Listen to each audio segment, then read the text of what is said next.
അങ്ങനെ ഇന്ന് മടിയൊക്കെ മാറ്റി വെച്ച് കുറേ ദിവസത്തിന് ശേഷം സൈക്കിൾ ചവിട്ടാമെന്ന് വെച്ചു.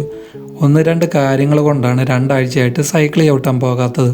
അതിലെ പ്രധാന കാരണം കഴിഞ്ഞ പ്രാവശ്യം പോയപ്പം നല്ല രീതിയിൽ ആട്ടാമ്പുഴു ആട്ടിയിട്ടുണ്ടായിരുന്നു. അന്ന് മുഖമൊക്കെ ചൊറിഞ്ഞ് ഒരു പരുവമായി. ഇവിടെ സൈക്കിൾ ചവിട്ടാൻ പോകുന്ന മിക്ക വഴികളും കാടിനുള്ളിൽ കൂടെയാണ്.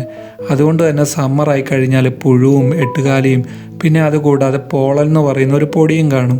ഇത് ചെടിയിൽ നിന്നോ അല്ലെങ്കിൽ മരത്തിൽ നിന്നോ ഒക്കെ ഉണ്ടാകുന്ന ഒരു പൊടിയാണ്. ഇത് കാരണം ചിലർക്ക് നല്ല രീതിയിൽ അലർജി ഉണ്ടാകാറുണ്ട്. അങ്ങനെ സൈക്കിൾ ചവിട്ടി കുറേ അങ്ങ് ചെന്നപ്പോൾ കണ്ടതാണ് കേട്ടോ ഇവന്മാരെ. ആദ്യം ഞാൻ കരുതി നമ്മുടെ നാട്ടിലൊക്കെ കാണുന്ന സാധാരണ ആടാണെന്ന്. പിന്നെയാണ് മനസ്സിലായത് രോമമൊക്കെ വെട്ടി നിർത്തിയേക്കുന്ന ചെമ്മരിയാടുകളാണെന്ന്. ഞാനങ്ങനെ വീഡിയോ ഒക്കെ എടുത്തുകൊണ്ട് നിന്നപ്പം ഒരാൾ 4-5 പട്ടിയുമായിട്ട് വന്നിട്ടുണ്ടായിരുന്നു. അതിലൊരു പട്ടിയാണ് പലയിടത്തായിട്ട് നിന്ന് ഈ ആടുകളെയെല്ലാം ഓടിച്ച് ഒരു സ്ഥലത്തെത്തിച്ചത്.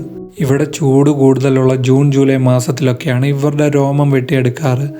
പിന്നെ തണുപ്പായി കഴിഞ്ഞാൽ ഈ കാണുന്ന പോലത്തെ ഷെൽട്ടറിനുള്ളിലായിരിക്കും ഇവരെ വളർത്തുന്നത്.